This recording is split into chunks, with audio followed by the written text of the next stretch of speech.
ఇక 'సారా అర్జున్' గురించి మాట్లాడుకుందాం. ఈ మూవీలో హీరోయిన్ ఇప్పుడు 'ధురంధర్ 1', 'ధురంధర్ 2' వల్ల మొత్తం వరల్డ్ వైడ్‌గా ఫుల్ కలెక్షన్స్ వస్తున్నాయి. బాక్స్ ఆఫీస్ రికార్డులన్నీ తిరగరాసింది. 'సారా అర్జున్' మాట్లాడతారా? ఇప్పుడు మీతో కాంటాక్ట్‌లో ఉన్నారా? మేము అప్పుడప్పుడు టచ్‌లోనే ఉంటుంటాం హ్మ్. ఇప్పటికి. ఏమంటారు? అంటే మీరేమంటారు ఆవిడ సక్సెస్ చూసి? అంటే ఆ మూవీస్ అంటే ముందు ఆ మూవీ రిలీజ్ అయింది. తర్వాత మీ మూవీ రిలీజ్ అయింది. అంతే. ఫస్ట్ 'ధురంధర్ పార్ట్ 1' రిలీజ్ అవును. అయింది. అవును. తర్వాత 'యూఫోరియా' రిలీజ్ అయింది అవును. 'సారా అర్జున్‌ది'. అవును. సో, ఎలా ఉంది? అంటే ఆవిడ సక్సెస్‌ని చూసి మీకేమనిపిస్తుంది? 'సారా అర్జున్' సక్సెస్ చూసి? చాలా హ్యాపీ అనిపిస్తది. ఎందుకంటే తను చాలా యంగ్ గదా! ఇట్లా కొంచెం మన సిమిలర్ ఏజ్ అంటే బ్రాకెట్. ఆవిడ యంగ్ అంటే మీరెంత ఏజ్? నేను 23, she is 20 I think now ఇప్పుడు. కరెక్ట్ తెలీదు. బట్ అంటే అంత యంగ్ ఏజ్‌లోనే టెర్రిఫిక్ యాక్టర్. అట్లాంటప్పుడు లైక్ షీ డిజర్వ్స్ ఇట్. అయితది గదా! ఇంకా. నేను అందుకు చాలా హ్యాపీగా ఫీల్ అయినా.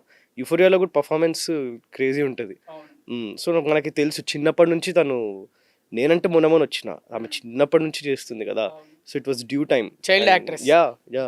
యా ఎంత మంచి లైక్ సినిమా ఎక్స్పీరియన్సెస్ ఉండింటాయి తనకి.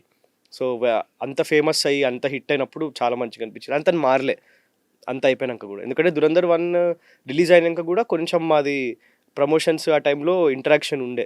అట్లనే ఉండే ఇంకా ఇంకా ఓకే. అప్పుడు తను ఎలాంటి సినిమా అంటే చూసి మన నాకు మెసేజ్ పెట్టి కొంచెం యాటిట్యూడ్ అలా ఏమన్నా అలా చూయించలేదా 'సారా అర్జున్' మీ దగ్గర? చాలా ఫ్రెండ్లీగా ఉన్నారు. ఇంకా నాకే కొంచెం భయం వీళ్ళు ఎందుకంటే మనం ఫుల్ అవుట్ సైడర్స్ కదా. అవును. నాకు ఇప్పుడు ముందర సడన్ గా భూమిక గారిని పెట్టి పెద్ద పెద్ద ఆర్టిస్ట్ ని పెట్టి లేదా ఇట్లా సారాని పెట్టి యాక్టింగ్ వరకు ఓకే, నాకు ఏం ప్రాబ్లం లేదు ఎంత పెద్ద యాక్టర్ ఉన్నా కూడా. ఎందుకంటే నేను ఇన్వాల్వ్ అయిపోయి చేసేస్తాం కాబట్టి. బయట ఒక్కసారి కట్టి చెప్పినాక నాకు సిగ్గు కొంచెం ఏం మాట్లాడతాం వాళ్ళందరూ పెద్దోళ్ళు అని నా ఫీలింగ్. అందుకే నేను తక్కువ మాట్లాడతా కొంచెం.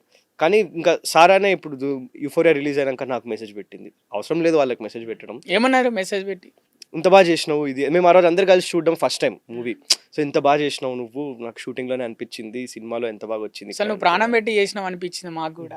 అంటే అలాంటి డేంజరస్ క్యారెక్టర్ వామ్మో! అంటే ఇప్పుడున్న అంటే మీకేమైనా కాల్స్ వచ్చినాయా? యూత్ నుంచైనా, పేరెంట్స్ మిగతా వాళ్ళ నుంచైనా 'యూఫోరియా' మూవీ గురించి, మీ యాక్టింగ్ గురించి కాల్స్ వచ్చినాయా? యా ఏమన్నారు? చాలా అప్రిసియేషన్ వచ్చింది. Very thankful for that. చాలా మంది తిట్టుకున్నారు. తిట్టుకున్నారంటే కూడా మనల్ని మెచ్చుకున్నట్టే అనుకోవాలి ఈ క్యారెక్టర్ తర్వాత కదా. నాకు కొన్ని ఫన్నీ మెసేజ్లు ఉంటాయి ఇన్స్టాగ్రామ్లో. వాళ్ళు ఇంటర్వెల్ టైంకి నాకు ఒక అమ్మాయి మెసేజ్ చేసింది ఫుల్ బూతులు తిట్టుకుంటూ, లైక్ ఏంది నువ్వు ఇదేంది నేను చూస్తే కొట్టాలనిపిస్తుంది ఇట్లా ఏమన్నా మరి రిప్లై ఏమి ఇచ్చినావు? ఏమి ఇయ్యలే. నేను అప్పుడు ఇంకొక గంటన్నర తర్వాత సినిమా అయిపోయినట్టుంది. ఆ మాటలు అన్నందుకు సారీ, నువ్వు బాగా మొత్తం సినిమా చేసినావు. చూసినాక. చూసినాక మళ్ళీ మారిపోయింది టోన్ అంతా. అన్నందుకు సారీ, నువ్వు బాగా చేసినావు, అనవసరంగా నేను తిట్టినా ఏదో పెట్టింది మెసేజ్.